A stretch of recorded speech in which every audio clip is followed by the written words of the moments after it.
வணக்கம் வணக்கம் மக்களே. இன்றைக்கி நம்ம செய்ய போகிற ரெசிபி சொரக்காய் குழம்பு. அதுக்கு தேவையான பொருட்கள்: சொரக்காய் 1/4 கிலோ வாங்கி அதை வேக வச்சு எடுத்திருக்கேன். ஒரே ஒரு வேக்காடு மஞ்சத்தூள் போட்டு வேக வச்சு எடுத்திருக்கேன்.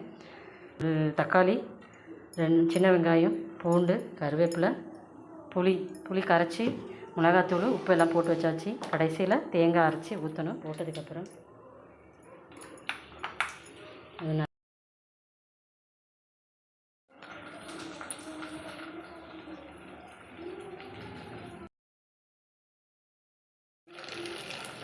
வெங்காயம் நல்லா வதங்கிடுச்சு. இப்போ பூண்டு, தக்காளி இதையும் போட்டு நல்லா வதக்கிடுவோம். சின்ன வெங்காயம், பூண்டு, தக்காளி எல்லாம் போட்டு நல்லா வதக்கியாச்சு. இப்போ புளி குழம்பு கரைச்சி வச்சுருக்கோம், அதை ஊற்றிட்டுருவோம்.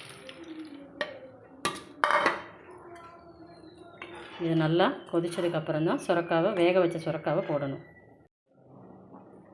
தேங்காய், சீரகம் அரைச்சி வச்சதை ஊற்றியாச்சு. ஊற்றி கொதிச்சிக்கிட்டு இருக்குது. இது நல்லா இன்னும் 2 கொதி நல்லா கொதித்ததுக்கப்புறம் சொரக்காவை போட வேண்டியதுதான். குழம்பு நல்லா கொதிச்சிடுச்சு. இந்த இதில் இந்த ஸ்டேஜில் நம்ம வேக வச்ச சொரக்காயை போட்டுடலாம்.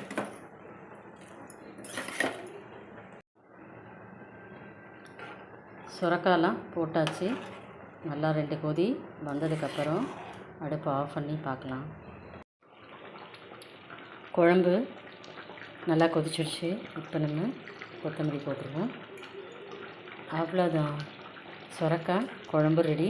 இது சாப்பிட்டு பார்க்குறதுக்கு உங்களுக்கு எறா குழம்பு டேஸ்ட்டு தெரியும். நீங்கள் சாப்பிட்டு பார்த்து எப்படி இருக்குன்னு லைக் பண்ணுங்கள், சப்ஸ்கிரைப் பண்ணுங்கள். நன்றி, வணக்கம்.